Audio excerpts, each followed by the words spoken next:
Indianoor Gopi master സ്മാരക കർമ്മശ്രേഷ്ഠ പുരസ്കാരം E V Muhammad കുട്ടി ഹാജിക്ക് അക്ഷരജാലകം ബുക്സ് ആൻഡ് പബ്ലിക്കേഷൻസും അക്ഷരജാലകം സാംസ്കാരിക കൂട്ടായ്മയും സംയുക്തമായി ഏർപ്പെടുത്തിയ ഇന്ത്യനൂർ ഗോപി മാസ്റ്റർ സ്മാരക കർമ്മശ്രേഷ്ഠ പുരസ്കാരത്തിന് മികച്ച പരിസ്ഥിതി പ്രവർത്തകനായ കറുകപ്പത്തൂർ സ്വദേശി ഇ വി മുഹമ്മദ് കുട്ടി ഹാജിയെ തിരഞ്ഞെടുത്തതായി ഭാരവാഹികൾ കൂറ്റനാട് നടത്തിയ വാർത്താ സമ്മേളനത്തിൽ അറിയിച്ചു.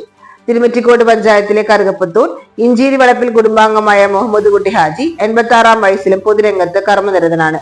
പ്രവാസകാലത്ത് തൊഴിൽ തേടിയെത്തിയ നിരവധി പേർക്ക് താങ്ങും തണലുമായി മാറിയ മുഹമ്മദ് കുട്ടി ഹാജി ജാതിമത വേർതിരിവില്ലാതെ ജീവകാരുണ്യ പ്രവർത്തനങ്ങൾ നടത്തി മാതൃക കാണിച്ചിട്ടുണ്ട്. വഴിയോരങ്ങളിലും പുറമ്പോക്ക് മിച്ചഭൂമിയിലും പൊതു ഇടങ്ങളിലും ആരാധനാലയങ്ങളിലെ പരിസരങ്ങളിലുമെല്ലാം തണൽ മരങ്ങളും ഫലവൃക്ഷങ്ങൾ നട്ടുപിടിപ്പിച്ചുകൊണ്ട് പരിസ്ഥിതി പ്രവർത്തനത്തിൽ നിറഞ്ഞു നിൽക്കുന്ന വ്യക്തിയാണ് ഇദ്ദേഹം. നദീ സംരക്ഷണ പ്രവർത്തകൻ, മികച്ച ജൈവ കർഷകൻ എന്നിങ്ങനെ അറിയപ്പെടുന്ന ഇദ്ദേഹം സോഷ്യൽ മീഡിയയിലും സജീവമാണ്. കൃഷിപാഠങ്ങൾ, നാട്ടറിവുകൾ എന്നിവ മറ്റൊരിലേക്ക് പകർന്നു കൊടുത്തുകൊണ്ടിരിക്കുന്ന സാമൂഹ്യ പ്രവർത്തകനുമാണ്.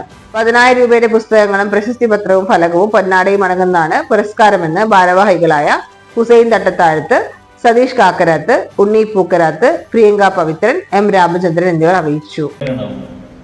അതുപോലെ നല്ലൊരു അവാർഡ് പ്രഖ്യാപിക്കുകയാണ്. 10,000 രൂപ വില വരുന്ന പുസ്തകവും ഫലകവും പൊന്നാടയും അടങ്ങിയതായിരിക്കും ആ സമ്മാനം. അത് ഞങ്ങൾ എവിടെ വെച്ച് നൽകും, എങ്ങനെ നൽകുമെന്നെല്ലാം തന്നെ നിങ്ങളെ അറിയിക്കും.